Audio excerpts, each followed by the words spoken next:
নমস্কার বন্ধুরা, শুভ দুপুর। চলে এসেছি আবারও একটি নতুন রেসিপি নিয়ে। আজ আপনাদের সাথে শেয়ার করব রেস্টুরেন্টের মতন সয়া কারি রেসিপি। তাহলে চলুন দেখে নেওয়া যাক। প্রথমে সয়াবিনটা আমরা সেদ্ধ করে নিয়েছি, এরপর ছেঁকে নিয়ে অর্ধেক অর্ধেক করে কেটে নিয়ে তারপর একে একে নুন, হলুদ গুঁড়ো, লঙ্কার গুঁড়ো, আদা গুঁড়ো, জিরে গুঁড়ো, ধনে গুঁড়ো, টমেটো গুঁড়ো, গরম মশলা দিয়ে আমরা মাখিয়ে ম্যারিনেট করে রেখে দেব।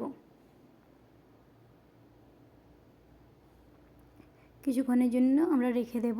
এরপর কড়াইতে তেল দিয়ে দেব। অল্প তেলে আমরা জাস্ট হালকা করে ভেজে নেব,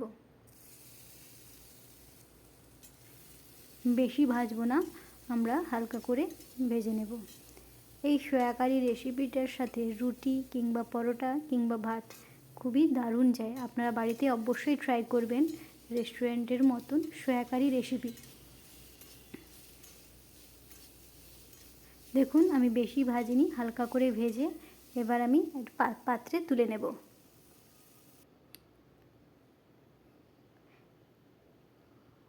এরপর গ্রেভির জন্য কুচনো পেঁয়াজ নিয়ে নিয়েছি, কুচনো রসুন, ধনেপাতা, টমেটো আর একটা আলু সেদ্ধ করে নিয়েছি।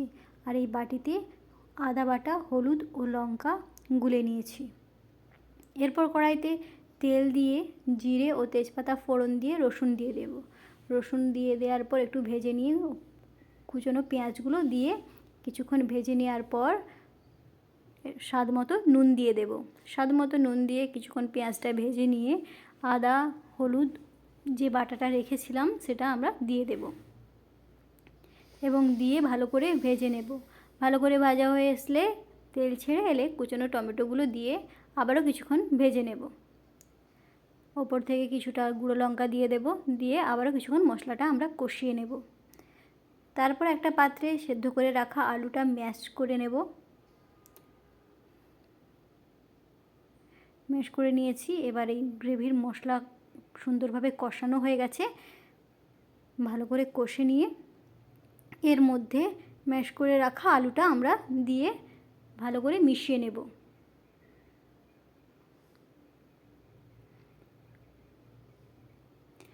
ভালো করে ভেজে নেব যাতে আলুর সাথে মশলাটা খুব সুন্দরভাবে মিশে যায়।